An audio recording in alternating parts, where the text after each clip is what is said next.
Since the beginning of creation, God has wanted to commune with man.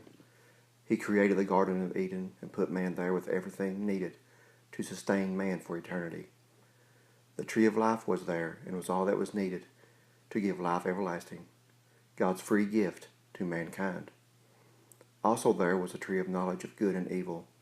To take from this tree was forbidden and would bring death. But why?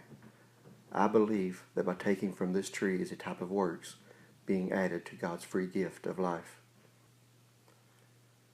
We know the story of how the serpent deceived Adam and Eve, and they took leaves to hide their nakedness or sin. But leaves are only temporary. They dry and wither away. So God made them coats of skin, a sacrifice of an innocent one.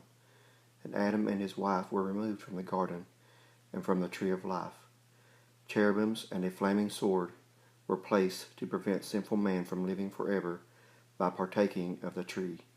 Genesis chapter 3. Later, God gave Moses a blueprint of the temple in heaven and told him to make a copy so he could once again meet with man.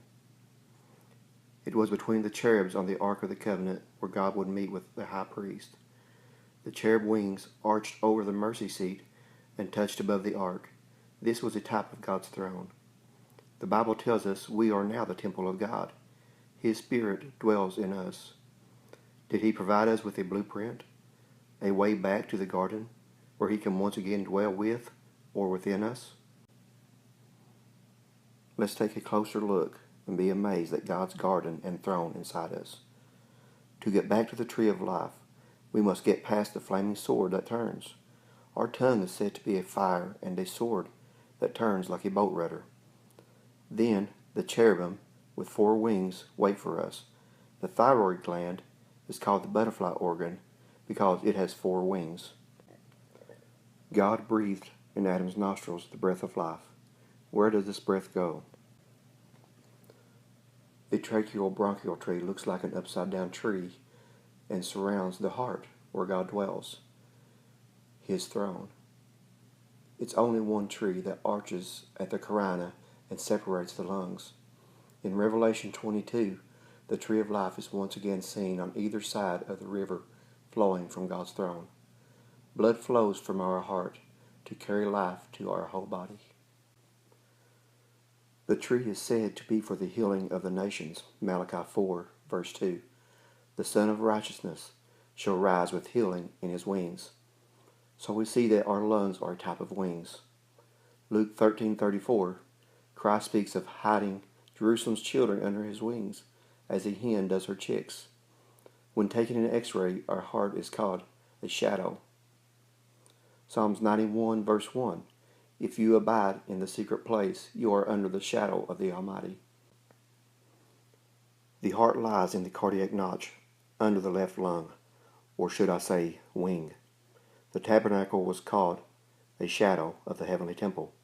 Psalm 91:4 says, He covers us with His feathers, or wings.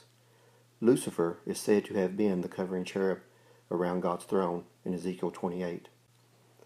Verse 13 says, He had pipes in Him, meaning He could sing. We also have pipes in our lungs called bronchial tubes. Wings move wind, and so do our lungs. Behind our sternum we have the thymus gland.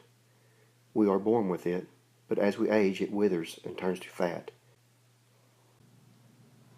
It has 2 lobes and resembles a leaf silhouette on an x-ray. The thymus helps protect our body from illness. It's part of our defense system. Remember Adam and Eve? In Matthew chapter 7, verses 13 through 14, Christ speaks of 2 paths and gates. One leads to life, as we have seen in the illustration of the lungs. The other to destruction. Are there gates in us? The vocal cords and epiglottis, opening and closing, prevent foreign objects from entering our airway. These are the gates spoken of. What about the other path of destruction? If we follow the esophagus, it leads to the stomach, a lake of acid, a lake of fire that destroys everything that enters.